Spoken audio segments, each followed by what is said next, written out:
if it wasn't for the Indians, and why did they have that name? Columbus gave that name. Why did Columbus give that name? He thought he was going to India because the Muslims cut off the land routes to India. And Columbus would have never even set sail had it not been for jihad.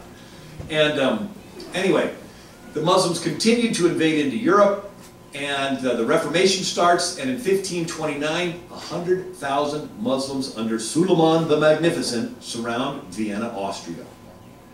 And Martin Luther said the Turk is the rod of God's wrath upon us for our sins. I got the quote in the book here.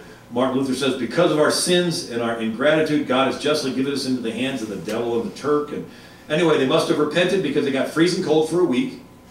And about 4,000 of Suleiman's camels slipped on the muddy, icy roads and broke their legs. And then he had to go back to Constantinople to murder a relative.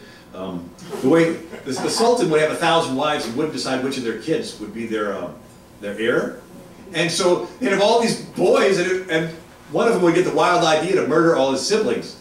And he would declare himself the next Sultan, and you better hurry up and bow down to him or he'll murder you, right? And so that would assure that the Sultans were pretty aggressive. Anyway, 1529, the Muslims surround Vienna. Then they surrounded Vienna again in 1683, and the Polish king comes to their rescue on September 11, 1683. And this is the beginning of the end of the Ottoman Empire. And anyway, Jan Sobieski, the Polish king, led through a pass in the mountains, catches the Muslims by surprise. They flee from Vienna so fast they leave their tents in place.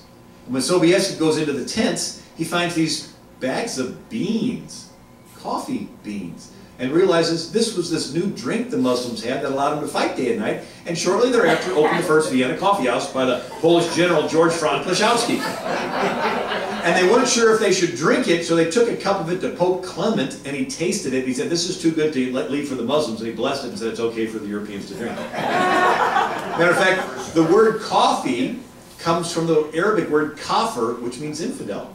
Because the beans came from Ethiopia, which was the one country in Africa that stayed Christian.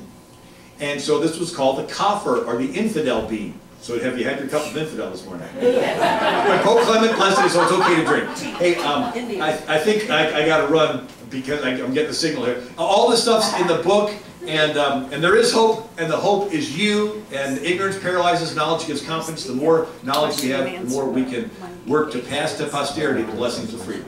Do we have, I think we can take up to 3 questions. Anybody have any questions they would like to ask? I know, where do you start, right? We're going to have a test. Just kidding. She wants to know when you're coming back to finish. Yeah. This is the. Well, I am speaking tonight. I am speaking tonight. Where am I speaking? That's Calvary Chapel in Barberton. Calvary Chapel in Barberton. Yes. And I'll probably pick up where I left off. On I do have a PowerPoint with maps and pictures and graphs, and again, and all that PowerPoint is on this DVD. It's 5.5-hour TV shows on this. Yeah, they're on the table back there by the door. Are you allowed to speak in colleges and that? Yeah, I speak in colleges, universities. You know. No. I mean, if they don't invite me, I don't go. But when they invite me, I go and I speak, and speaking all around. You know, and one of the things I do is, if we take the religion of Islam and set it on a shelf, and we just examine political military Islam, it has 2 qualities: global conquest, and secondly, wherever it takes over, non-Muslims are not treated with equality. And so there's a question: what political military systems has America had to face in the last 70 years that had a global conquest aspect to them? And 2, wherever they took over, non-adherents were not equal. Nazis.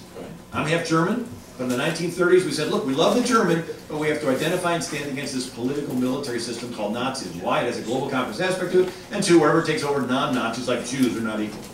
And we love the Japanese, but we had to stand against Emperor Hirohito's imperialism. Why? Because he claimed to be a god, and he killed 100,000 Man-King China and took over Korea and the Philippines. And the Koreans and the Philippines were not equal to the Japanese in that mindset. And we love the Italian, but we had to stand against Mussolini's fascism. And we love the Russian, but we had to stand against Soviet communism. Why? It has a global conquest aspect to it, and 2, wherever it takes over, non-communists are not equal. Well, today we love the Arab, we love the Indonesian, we love the Turk, the Pakistani, the Somali, the Egyptian, but we have to identify and stand against political and military Islam. Why? It has a global conquest aspect to it, and two, wherever it takes over, non-Muslims are not treated with equality. So we're not talking their religion, bow any direction you want. We're talking Sharia law Islam is a system of laws that governs every area of your life. And it relegates non-Muslims and women to a second-class status. Sharia law says it takes 2 women to testify against 1 man. Sharia law says that a man can have 4 wives. Sharia law says that a man can beat his wife. And you talk to them and say, well, you say that you can beat your, spank your kids. This is sort of like our version of that. It's like, no. Sharia law, there's honor killings in countries where they have Sharia law. A guy can kill his own daughter, just gets a little slap on the hand, and, it's considered honorable. And Sharia law calls Jews apes and pigs. And so this is a system that governs your diet, your dress. Ladies, you can't leave the house without wearing a veil or a burqa. If you do, you can be raped, and if you're raped, it's your fault. Right? Remember that little girl last month in Pakistan, 14 years old, raped by her uncle? Well, Sharia law says that if the woman is raped, she also gets whipped 100 times for allowing herself to be used as a tool of Satan to tempt the man. So the women have to wear the burqas to look unattractive on purpose. That's Sharia law. That's what Oklahoma and Tennessee and Missouri voted to outlaw, and that's what the American Bar Association says they're going to defend Sharia law. And that's where just last month, Eric Holder sent some, attorneys to Missouri, and they meet at a mosque in Baldwin, Missouri, and they tell them, we're going to defend Sharia law. We're against this Missouri law to outlaw Sharia law. And so my idea is, hey, we're not talking religion. Bow any direction you want. That's okay. We're talking the political military system that's not okay. Does that make sense? Yeah. I talked a little bit longer on that answer, but... The answers are easy. What can we do? One thing, obviously, to learn the history, so we know where we came from, what's going on, how we can stop it, but this political correctness that we're imposing on ourselves, we're shooting ourselves, we're taking ourselves down with this. What would be our role? What would be a way to counter this, to make people understand, hey, this isn't as it seems. We all want to be nice to each other. You know what I mean? Yeah, there's no verse in Islam that says do unto the infidel the way you want the infidel to do unto you. But the first thing is, I would get this stuff, get educated. Now, if you do buy the book, there's an email address in the front, and you can get the book as a free ebook. And you can email it to everybody you know, I don't care.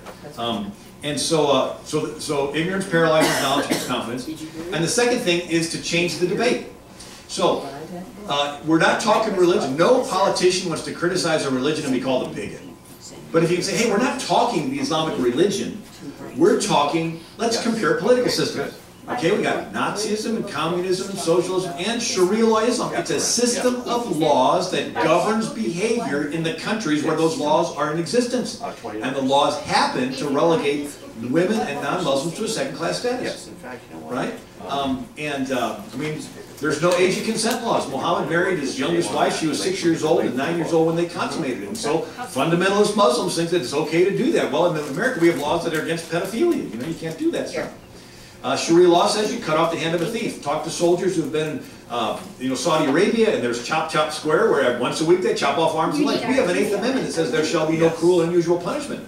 So we have to make the choice. Are we going to stick with American laws in America, or are we under the guise of religion? Now, one of the things I bring out, we faced this a couple times in the past. Right? Mormons said they could have lots of wives, and our government said, look, you can't, under the guise of religion, change the definition from one man and one woman. But also, in the 1950s, 45 countries fell to communism. They would send community organizers into the countries to organize the poor, to overthrow the rich, promising to spread the wealth around, and then they would set up these communist dictatorships, Stalin, Pol Pot, Ho Chi Minh. And as these communist community organizers and labor organizers came into America, they would want to take advantage of our freedoms, but the goal was to set up a form of government that does not allow freedom to the counter-revolutionaries. And so Eisenhower, Time magazine, 1952, said the Bill of Rights contains no grant of privilege for a group of people to destroy the Bill of Rights. He says no group like the communist conspiracy, dedicated to the ultimate destruction of all civil liberties, can be allowed to claim civil liberties as its privileged sanctuary from which to carry on subversion of the government. So you can't come in and say, freedom of speech, assembly, and press, we want to spread our communist stuff, but your goal is to have a form of government that does not allow freedom of speech, or press or assembly. So you can't come in and wave a flag and say, freedom of religion, we want to build a ground zero mosque, when your goal is to have a form of government that does not allow freedom of religion. I love it when Muslim commentators get on TV and lecture us about what our First Amendment means, when in their countries there is no First Amendment. It is the death penalty in Saudi Arabia to leave Islam, right? You can join, but you can't leave. Where's the freedom of religion there? Right? The light that shines the farthest shines the brightest at home. If there's any tolerance in Islam, it should be where it's the strongest in Mecca. Well, guess what? It's illegal to even be in Mecca if you're a non-Muslim. Right? They have signs on the highway and to turn back, and so if you know we're going to allow Ground Zero Mosque, they need to allow a Billy Graham crusade in downtown Mecca. But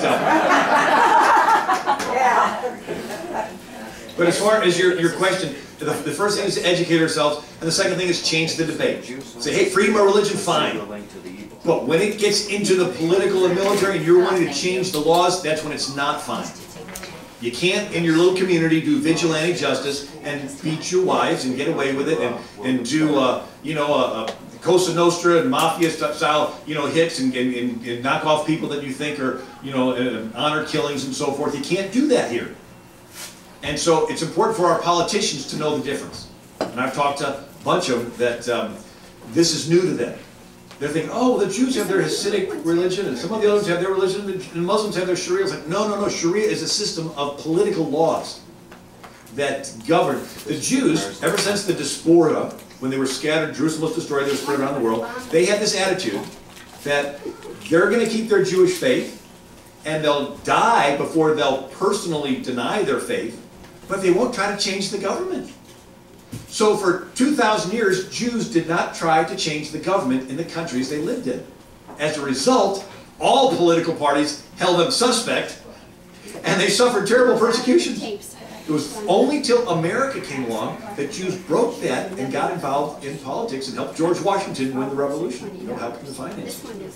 And so it's different. Islamic law says that no, their political system is superior, and they have a call from Allah to establish it over the whole world. And when the whole world finally submits, then there'll be peace.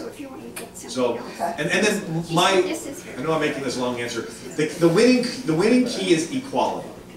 Just remember that word equality. When they try to say, well, you're a bigger, say, no, I just believe in equality. I think women are equal to men. I think Jews are equal to, you know, to Gentiles. I think that we should not call somebody an ape or a pig. You know, it's what they call Jews. Because in Islam, there is no concept of equality. Allah loves the Muslim who is submitted, and Allah hates the infidel who is turned from the way, and he's cursed, and so forth. And so we can win the argument if we say, hey, we're not talking religion. We just don't want to allow inequality in America. We want to keep our laws where everybody's equal. And you go to that politician and you say, how could you allow this group to come in that allows you to beat your wife? Are you in favor of wife beating? Surah 434, you can go on the internet, watch YouTube videos of these imams, and they say, this verse, Allah honors the woman. They say, how is this honoring to the woman? Allah instructs not to beat the woman on the face, just elsewhere on her body. This is showing honor to the woman, right? But you can say to this politician, say, are you in favor? It's like, oh, we should have Sharia law in America. It's like, are you in favor of beating wives? You're a chauvinist. No politician wants to be called a chauvinist. You're a chauvinist. You realize that men can beat their wives. And you put it on them to say, wait a second, maybe we should wait before we rush into embracing Sharia law. Anyway.